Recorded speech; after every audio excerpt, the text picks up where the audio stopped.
Yo, what's goody? Just wanted to kind of, I guess, get a little intro going here. I have some clips from playing PTR the other day with one of my rogue friends, Flynnward, the guy that I pushed twos with on live. And we're playing Rogue, Mage, Fire, Sub-Rogue.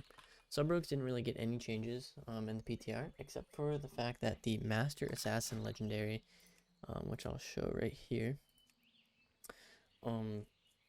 it now only lasts for like 2.5 seconds, I think, instead of 4. So we both think that the way the meta will kind of turn, at least for Sub-Rogue, will be this legendary here.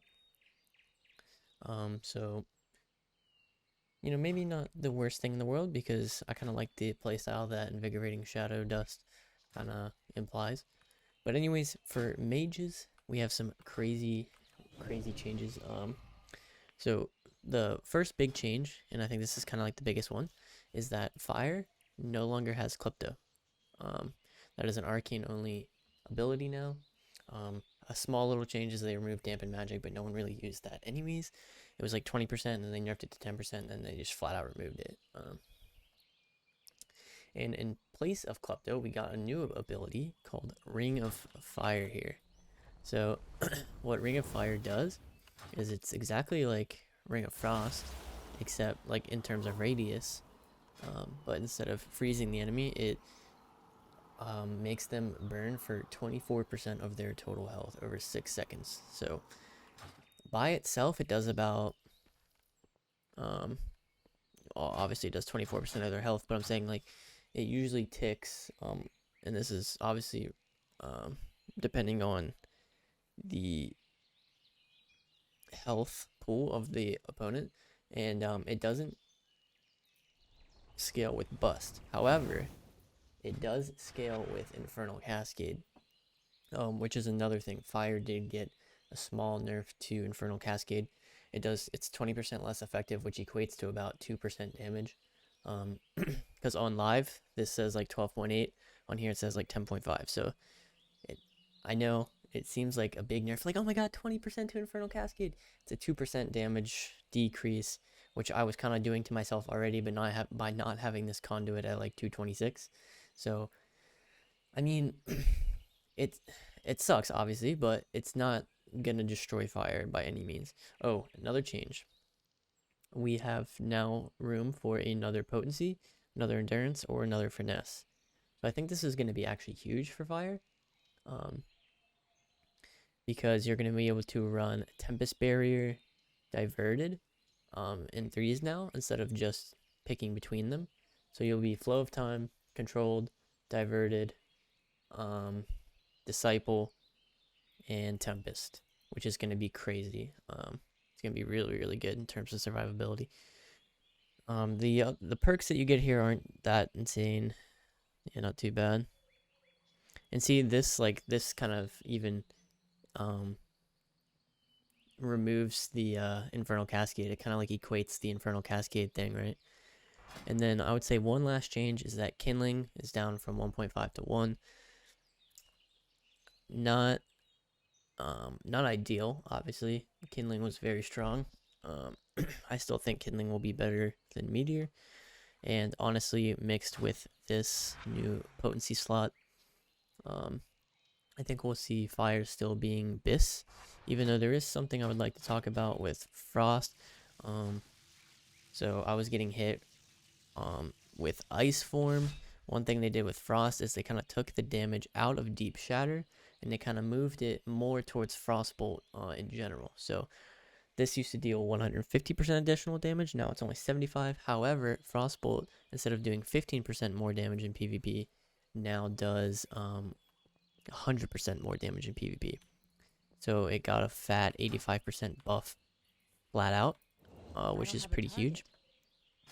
So I was actually doing some twos and got hit for about a 30k Frostbolt once, but that was with Ice Form, Rune, On-Use Trinket, and Proc Trinket. So the guy was running like pure damage trinkets. I think Frost will maybe be viable. because of the Frostbolt. I think Frost Mage Destrolock will be a very strong comp in 3s. This is another ability I wanted to talk about, Ice Wall. So it's a cool ability. I don't know how good it is. Like, I don't know how good it is. I don't know how insane. So like, you sheep one, put a wall between them. Like, you pre-wall his trinket or something. So like, if he trinkets that sheep, then he has like a whole wall around him, and if like there's a pillar here, he has to walk all the way around here. It's pretty crazy. You can also just mine it. I would be really interested to see the kind of plays that Frost Mages are going to be making with this ability. I think it's very interesting, and I'd like to see what people do with it. For Arcane, there isn't really, I don't know. Arcane is Arcane, right? Like, you have one school of magic. It's going to be forever, kind of hard to play. One thing I would say is that Arcanosphere, is hitting for pretty hard. I don't really have a target to hit it on, but either way, you like pop all your buttons. I already have rune, and then you like press it, and then it's a slow moving sphere that you have to channel, and then when it goes off, it deals insane damage in its line. It hits for about 20k. It's not all that, and that's about all that Arcane got, other than now it's the only one with Klepto. Oh yeah, Arcane Blast got like a 20% buff in PvP, so nothing too crazy. But anyways, I'm just gonna wrap this intro that turned out to be 6 minutes long, and just get into the 2s. So yeah, enjoy.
I think I'm just gonna line this guy. Okay, nice. We get a Roth here. Firelocks me. I'll resap. Adam's fucking this guy up. Steal some shields here. PB off. I was gonna let that go through just for science, but he didn't do it.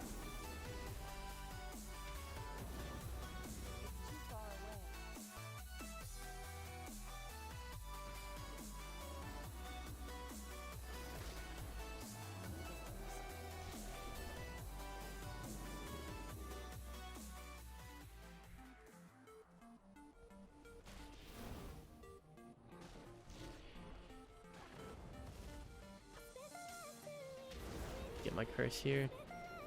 Hit them both. Steal this. Busts. This guy's fucking toast.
Who needs add-ons?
That's not